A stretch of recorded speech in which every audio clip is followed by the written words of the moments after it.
All right, Hulkamaniacs. Horror movie recommendations for this Friday the 13th Eve, October 12th. Horror movie recommendations. And I got two movies that are banned as fuck. Okay? These movies are nigh impossible to find. They are very, very rarely streaming. Good news for everybody watching. For once, and as long as I can remember, both of these movies are streaming. One is on Peacock. The other one is currently on Shudder. So these are probably the two most banned movies I've ever seen. I mean, okay, there's probably more banned movies that are out there. Like there's some from the Video Nasties that are just like, they're abysmal movies, right? That just never got a fully release because nobody wanted to watch like Ape SS soldiers, right? Raping werewolf women or whatever the fuck those movies were about. You know which ones I'm talking about. Anyways, the first movie is listen, I don't think there's a United States release on this one. When Shudder announced that they were going to have it, I messaged everybody I knew who knew anything about horror and was like, they got fucking Possession. So Possession, I think it's a Polish film. It's about this lady, and she's married to this guy, and the guy is homeboy from In the Mouth of Madness, you know, Dr. Alan Grant. From Jurassic Park, and when he's not being a paleontologist or an author, or insurance, right? Isn't that what he is? Insurance adjuster? Anyways, when he's not busy doing that, he's a spy, and he comes back from a secret spy mission, and his wife is like, I want the divorce. And he goes, fucking why? And, you know, it's all weird, and it's foreign as fuck, and then she's like, I'm fucking pregnant, and he's like, what the fuck? And then she has a crazy, bloody, foamy, gooey miscarriage in a subway, and then there's a tentacle monster, and the tentacle monster starts turning into a doppelganger clone of her, and there's another one that turns into a doppelganger clone of him, and he goes crazy, and he's in the rocking chair, and she's going nuts, and it's just... Dude, it's fucking wild. I don't know why it was, like, super banned. Maybe it was the miscarriage in the subway. But, like, they just show, like, blood coming out from in between of her legs, right? They don't show the in-between of her legs, right? They just show she's in a blue dress, and then there's just goo, and she's going, right? I don't know why it's so banned. I don't know why it's never gotten a proper release, but it never has. The next movie, and this one, it's not been necessarily banned, just people haven't released it. Now, this is one of my favorite movies of all time, but the main actress, Natasha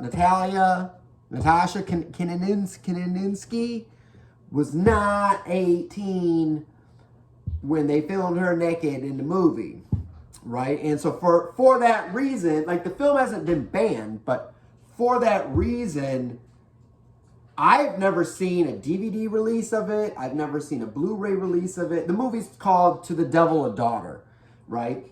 So I've never seen a Blu-ray release. I've never seen a DVD release. I've always had to get it from, like, bootlegs, right? Like, I have an ancient Pirate Bay copy on a hard disk somewhere. But for some reason this year, Peacock has it. Now, I haven't watched it on Peacock. I would assume NBC Peacock has cut the Natasha Kinninsky naked scenes, which does them all justice. But I love this movie because there's a bunch of samples from this movie in old White Zombie songs, and Rob Zombie mentions it a lot in White Zombie lyrics, White Zombie samples, Rob Zombie lyrics, samples. I think it's playing in the background of The Devil's Rejects. He definitely takes some homages to it. So if you've never seen it, it's fucking incredible. It is Hammer Horror's last film. You know, yes, they came back in like 2012 with the kid who played Harry Potter and the woman in black.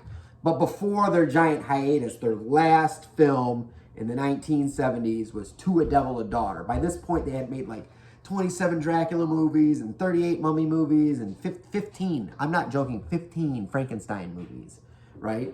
And this was their diving into the occult, because like the Dracula movies started to get to the occult later, right?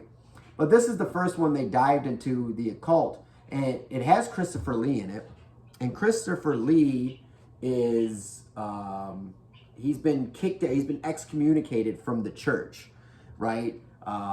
It starts out with, from the old White Zombie song, Electric Head Part 1. It is not heresy, and I cannot recant, right? And they kick him out of the church, and there's this girl, and she lives in fucking England, and she's starting to have, she's a nun, and she's starting to have these weird visions, so she goes to this fucking author, and this author's gonna try to help her figure out her past or whatever, and then they find out that, like, Christopher Lee is, like, looking for her because he's part of a demonic sect that's trying to raise the devil to blaspheme God. So they meet in this, like, secret room, and they pull out these gold plates, and, like, he flips the gold plate upside down. He pulls the gold plate, and he flips the gold plate upside down, and she's like, brainwashed out in the distance. She's gonna go, and then he flips the number, the other gold plate. And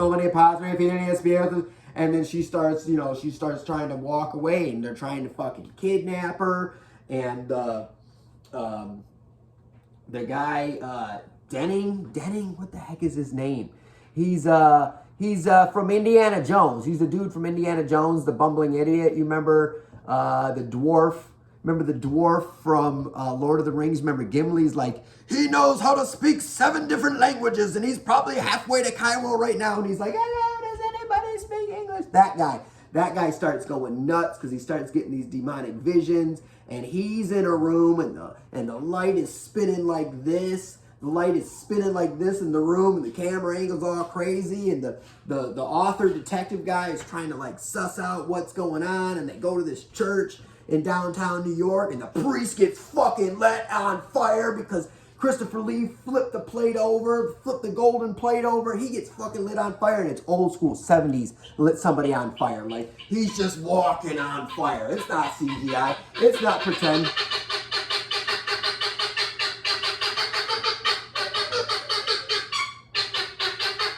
I have an injured guinea fowl at my house. So anyways, he's fucking lit on fire, and the wind's blowing, and then they kidnap the girl, and they lay her down on the table, and they tie her legs together. They get her pregnated by the demon, by the devil. And so then they take a red ribbon, and they tie her legs together. They tie her legs together when she goes to give birth. No. They don't get the girl. They get some other girl, right? And she's pregnant, and they tie her legs together with a red ribbon so she can give birth with her legs tied up or something. And then the little demon comes out, and he's like, this is going like this. He's crawling out. And then they fucking get the girl. They take the girl to an old monastery with some shit that looks like fucking Stonehenge, and they got like a circle around the fucking Stonehenge. And the fucking author guy who's been helping, like, the girl's like, I'm gonna fucking save you.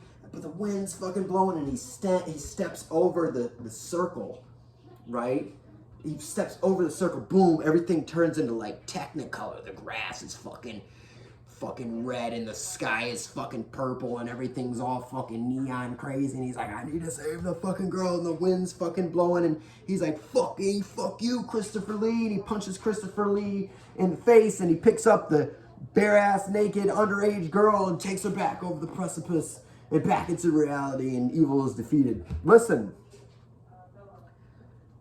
I love this fucking movie. It is fucking amazing. It's fucking insane. It's old and it's British, but it doesn't, like, it's not aged.